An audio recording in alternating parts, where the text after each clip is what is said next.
La cubierta de un barco pirata. El sol del Caribe derrite las tablas. La temperatura del aire es de 35 grados. La tripulación está al borde del motín, no por la falta de ron, sino porque está caliente. No es una simple incomodidad, es una tortura. En la bodega, bajo la cubierta al rojo vivo, la temperatura podía alcanzar los 50 grados. El ron no estaba tibio. Estaba ardiendo, como el té, y en ese momento el capitán saca un barril que al tacto se siente fresco. En un mundo sin refrigeradores, esto equivale a magia, un verdadero milagro que violaba todas las leyes de supervivencia en aquel infierno flotante. Un ron caliente no es solo desagradable. El alcohol caliente se sube a la cabeza más rápido, provocando no una embriaguez, sino una agresividad ciega y golpes de calor. Pero el principal problema era el agua. El agua dulce en los barriles se corrompía rápidamente, convirtiéndose en un caldo de cultivo para enfermedades. El ron la desinfectaba, pero beber aquel brebaje alcohólico y caliente en los trópicos era peligroso para la moral y la salud. El grog frío no era un lujo, sino una herramienta de control. La bebida en sí surgió gracias al almirante británico Edward Vernon. En 1740 ordenó diluir el ron con agua para combatir el alcoholismo. Los piratas adoptaron esta práctica, pero se encontraron con un problema. El grog caliente con agua corrompida era un foco de disentería. El grog frío era, literalmente, una cuestión de vida o muerte. Este método no requería nada que no estuviera ya en cada barco. Su principio es tan simple que le sorprenderá por qué no se le ocurrió antes. Y lo más asombroso, esta misma tecnología, cientos de años después, salvó la vida de soldados en los desiertos. Este mismo principio es la base de la bolsa refrigerante australiana que usaban los buscadores de oro en la década de 1890. Y del refrigerador africano Zir, que permite a los agricultores de Nigeria conservar verduras durante semanas sin electricidad. Los piratas fueron pioneros involuntarios de una tecnología global de refrigeración ecológica. No luchaban contra el calor, luchaban contra la física misma. Su principal enemigo era el propio barco. Imagínenlo no como un refugio, sino como un horno gigante flotando en el océano. La brea negra con la que se calafateaban las grietas funcionaba como un absorbente perfecto de la radiación solar, convirtiendo la cubierta en una sartén al rojo vivo. El calor penetraba en el interior, cociendo lentamente los barriles de ron incluso en el rincón más oscuro de la bodega. Cualquier intento de sacar un barril a cubierta para ventilarlo solo aceleraba el calentamiento. Era una batalla perdida antes de empezar. Hoy usted usa un termo. Los piratas tenían un barril de roble, un aislante terrible. Desde el punto de vista de la física, su índice de resistencia térmica, o valor R, es de aproximadamente 2. Un vaso de café desechable de poliestireno tiene un valor R de 5. El barril pirata aislaba el calor 2 veces y media peor que el vaso que usted tira sin pensarlo. Intentar mantener algo fresco en él era como llevar agua en una cesta. El único lugar relativamente fresco, la centina por debajo de la línea de flotación, estaba en contacto con el agua del Caribe a 28 grados. Eso no es enfriar, es simplemente un calentamiento menos rápido. Su smartphone, al sobrecalentarse al sol, activa el modo de limitación térmica. El procesador ralentiza artificialmente su funcionamiento para no quemarse. Lo mismo ocurría con la tripulación. Un pirata sobrecalentado es un mecanismo ineficaz y agresivo. El problema de enfriar el ron estaba directamente relacionado con la capacidad de combate de todo el barco. Enfrentados a una tarea imposible, el ingenio pirata inició un proceso que hoy llamaríamos I+D. Actuaron como una startup, plantearon una hipótesis, realizaron una prueba y la mayoría de las veces fracasaron. Arrastraron barriles por la borda, pero el agua salada estropeaba el ron. Los enterraron en la arena de las islas, pero eso los hacía vulnerables. Cada iteración fue un fracaso. Y fue precisamente el análisis de estos fracasos lo que los llevó a un descubrimiento genial. Su primera idea fue la más obvia, el océano. Ataron los barriles con cuerdas y los sumergieron por la borda. El resultado fue un desastre. En primer lugar, el agua del Caribe está a 28 grados, no es hielo. En segundo lugar, el poroso barril de roble comenzaba a filtrar el agua salada del mar, arruinando el preciado ron. Fue una rápida lección de física llamada ósmosis. El agua salada más concentrada del exterior tendía a entrar hacia la mezcla menos salina de ron y agua para igualar la concentración. El barril funcionaba como una membrana y el ron se volvía inevitablemente salado. La siguiente hipótesis, la arena, a la sombra de las palmeras, debía de estar más fresca. Durante las escalas enterraban los barriles en las playas. Funcionaba, pero era terriblemente impráctico. El ron se necesitaba en el mar, no en tierra. Quizás de aquí surgió la leyenda de los tesoros enterrados. Los piratas no enterraban oro, sino algo más importante, agua dulce y ron. El mapa del tesoro era un mapa de supervivencia, y había otra persona que odiaba estos experimentos, el tonelero del barco. Para él, cada barril era un dispositivo de alta tecnología. La inmersión constante en agua salada destruía la madera. El ciclo de mojado y secado alteraba la geometría de las duelas de madera, debilitaba la tensión de los aros y provocaba fugas. Pedirle que sumergiera los barriles en el mar era como pedirle hoy a un administrador de sistemas que riegue los servidores con agua para enfriarlos. Todos estos métodos compartían un error fundamental. Intentaban encontrar algo frío y poner el barril en contacto con ello. Era un intento de resolver el problema mediante la conducción, la transferencia de calor por contacto directo.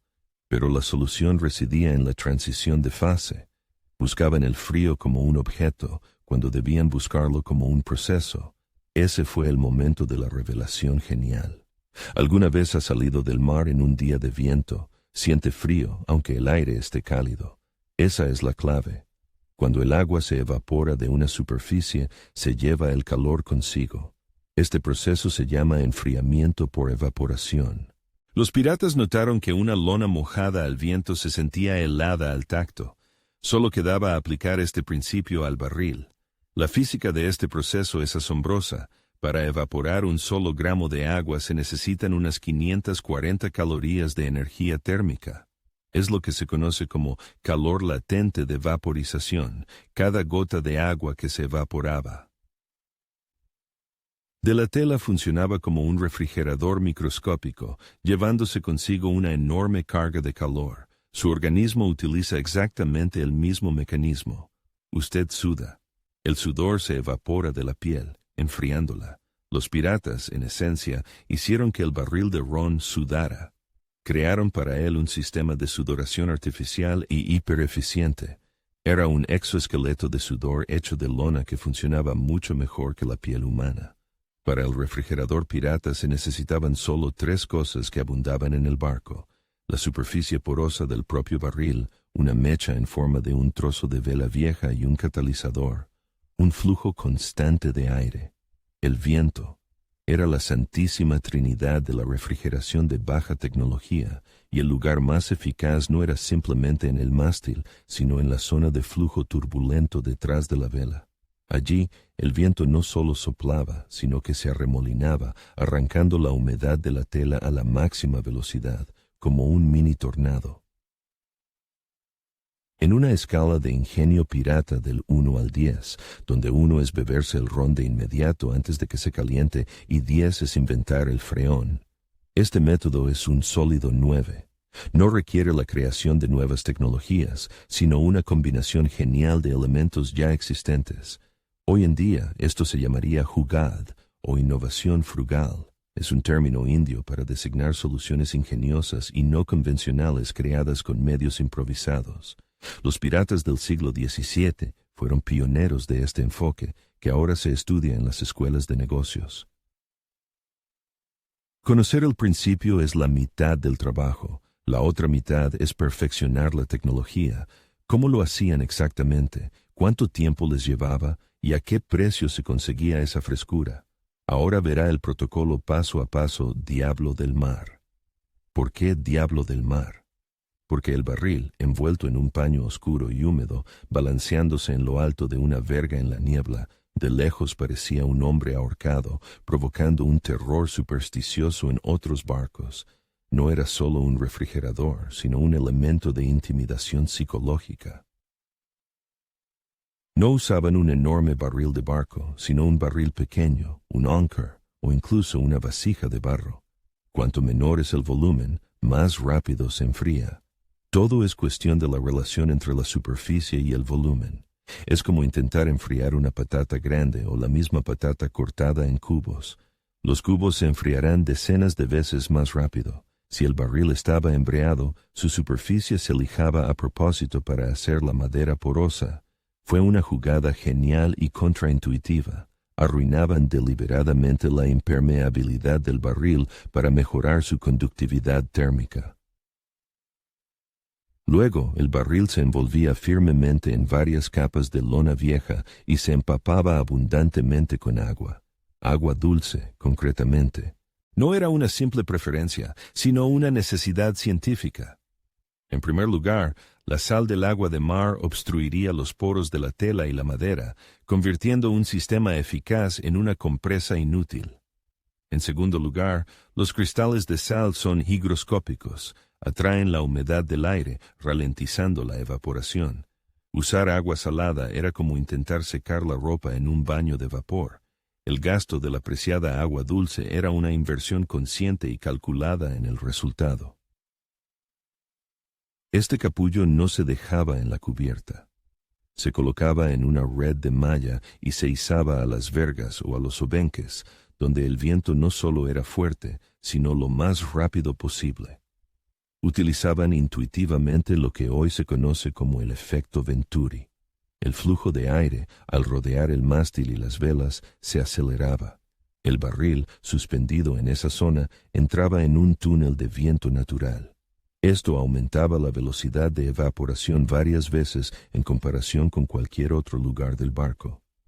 La tela se secaba. Por eso, un marinero o un grumete se encargaba de la guardia. Su tarea era subir regularmente y regar el capullo con agua. Era un termostato viviente que mantenía el sistema funcionando manualmente. Tras varias horas de este procedimiento, la temperatura del ron bajaba 10 o incluso 15 grados. En las condiciones de calor y baja humedad del Caribe, este era un resultado absolutamente real y físicamente alcanzable. Obtener una bebida a 20 grados cuando el aire estaba a 35 era una victoria absoluta sobre la entropía. Y ahora imagine el final. Sobre la cubierta al rojo vivo, entre una tripulación agotada por el calor, desciende del mástil un barril empañado. De él emana una brisa fresca. El capitán sirve una jarra y el grog que contiene no quema la garganta, sino que refresca. No era una simple distribución de bebida, era una demostración de control sobre los elementos. Es el equivalente a que hoy, en su oficina, durante un apagón y una ola de calor de 40 grados, su jefe apareciera con un aire acondicionado a baterías.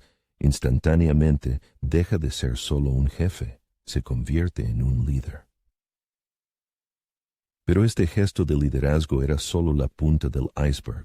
Muy pronto, los piratas comprendieron que el verdadero premio de este invento no era el ron, sino el agua.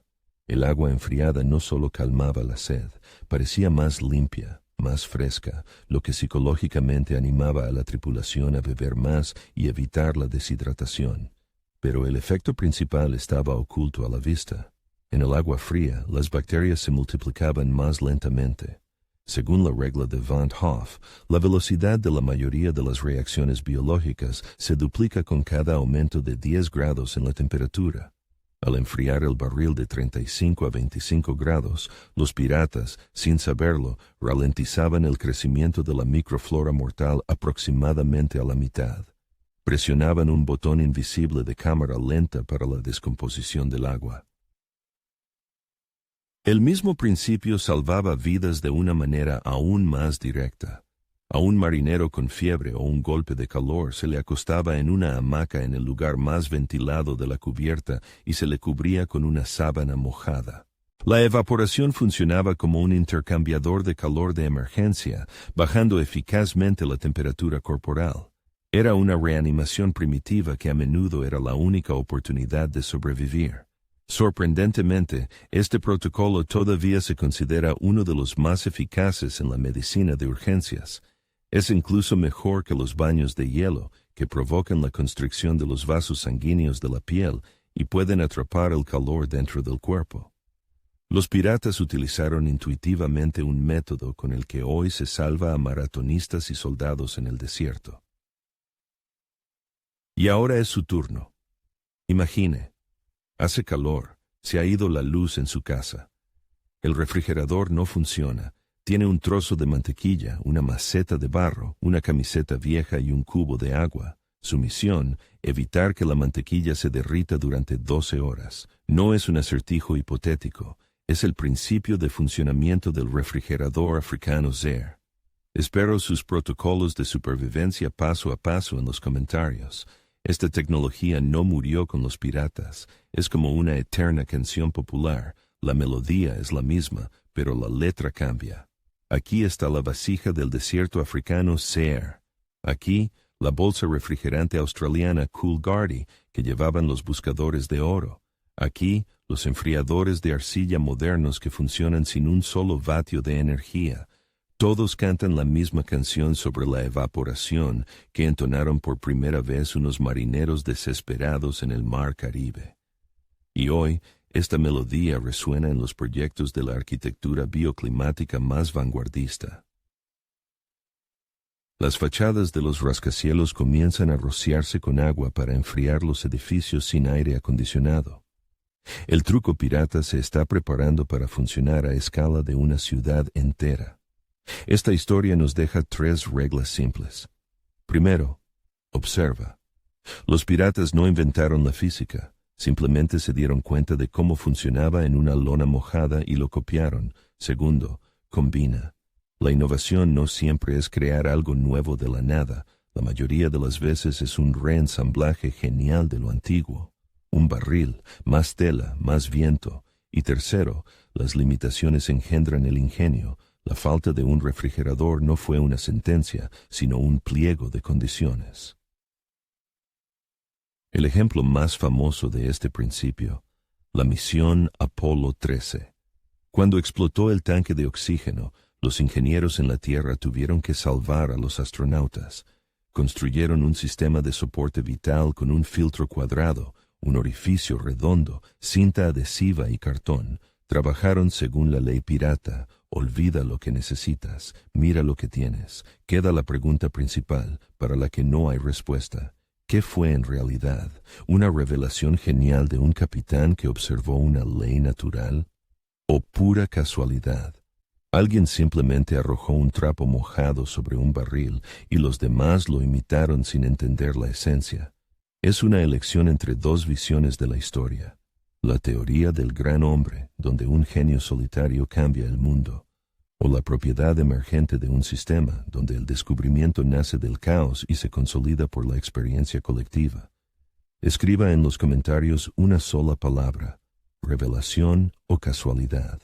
A veces, las mejores tecnologías no requieren electricidad, solo ingenio. La fuente de energía para este refrigerador no era el carbón ni el átomo. Era energía eólica, 100% renovable. Los piratas crearon un refrigerador de energía verde 300 años antes de que se convirtiera en mainstream.